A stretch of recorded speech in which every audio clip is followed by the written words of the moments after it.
Magandang araw mga kaibigan. Pag-usapan natin ngayon ang kapalaran o ang kinabukasan ng charter change. Ngayon na wala na si Senate President Zubiri na Pangulo ng Senado.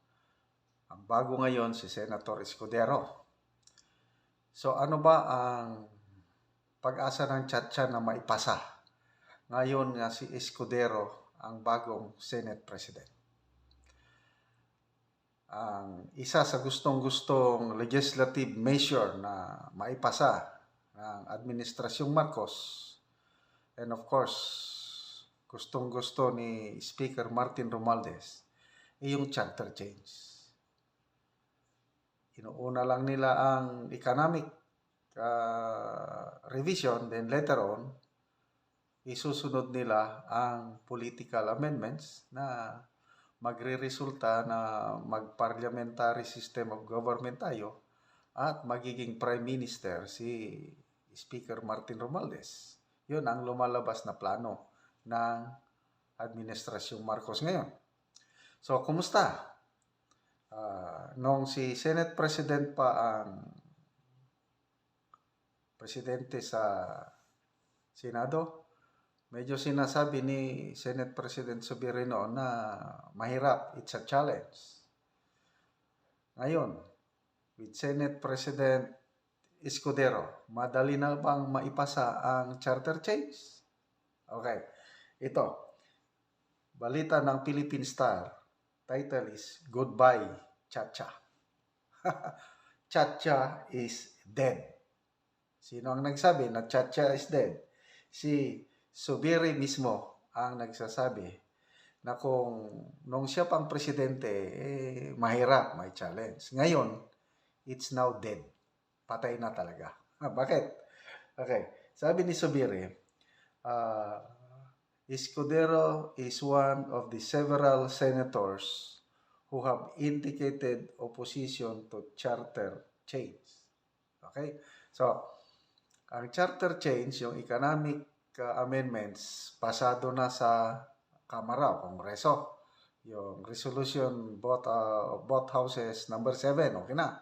So yun na lang resolution of both houses number 6 ang pinag-uusapan sa Senado. With Senator Escudero as anti-Chatcha, ay wala na. Patay na talaga yung ano. So ito yung statement ni Zubiri. Goodbye, Chatcha. It's gone. Sabi niya. It's all cancelled. Senator Escudero is anti-Chatcha. As far as we are concerned, Chatcha is dead. So, ito ngayon yung pagsibak kay Senate President Zubiri,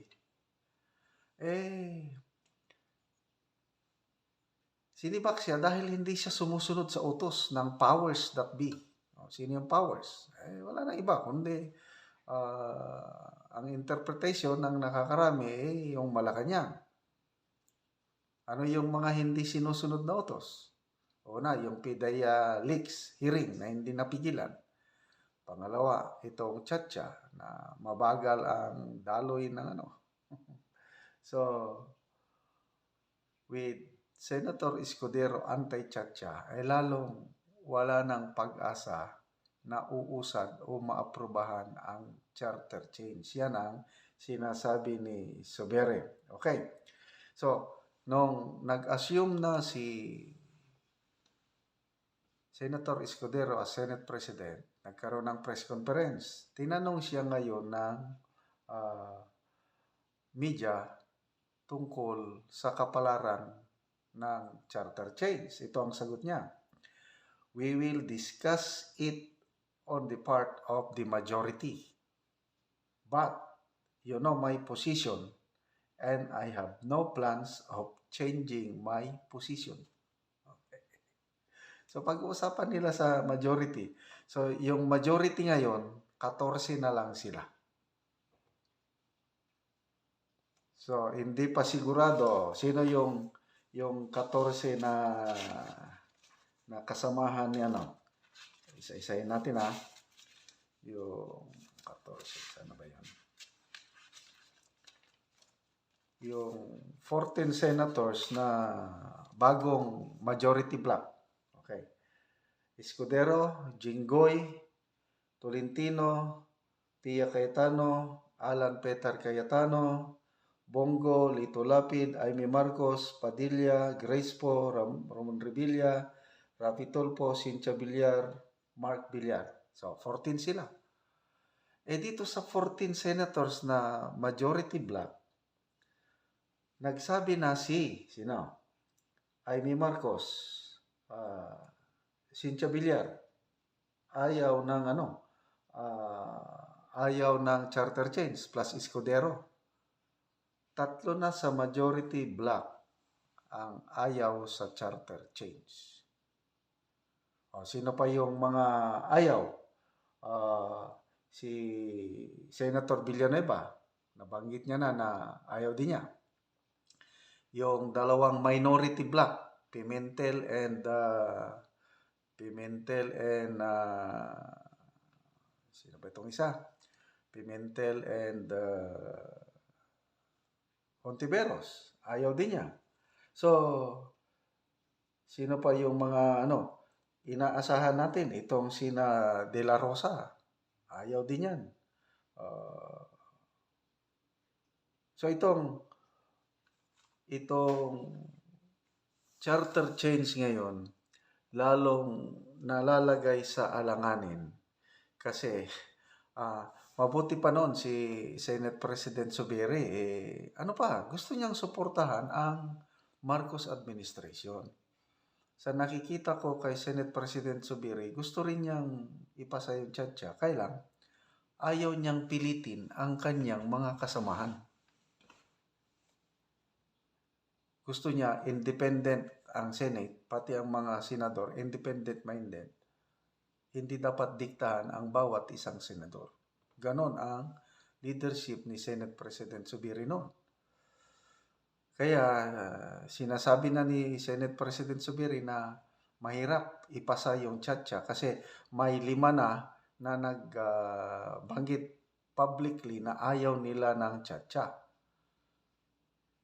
Isa na yan si Senator Escudero.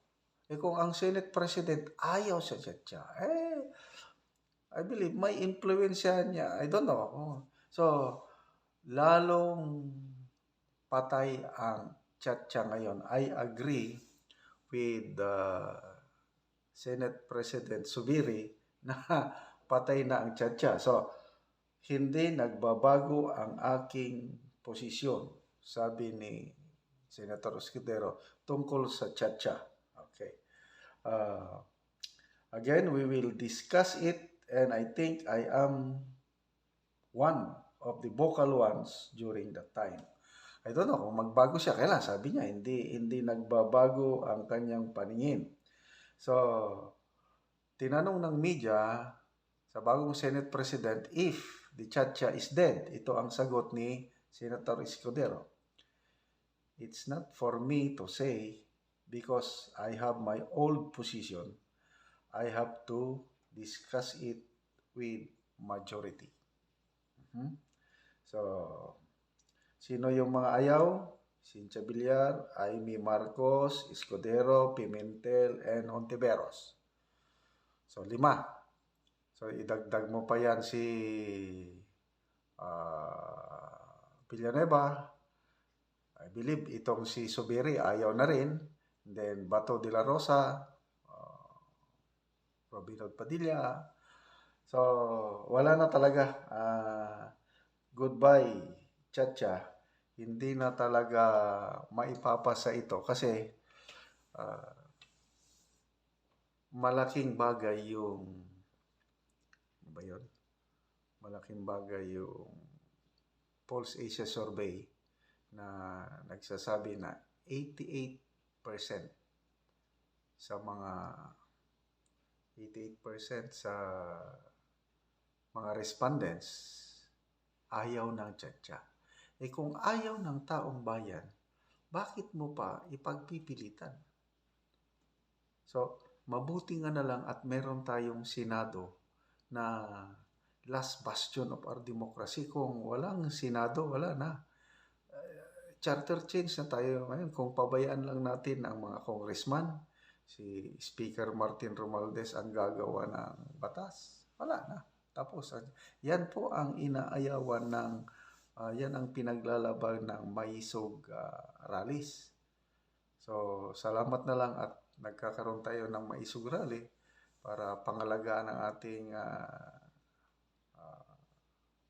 saligang batas na hindi basta-basta dapat palitan kasi hindi naman problema ang ating saligang batas. Okay? And by the way, mayroon ng Maisog rally sa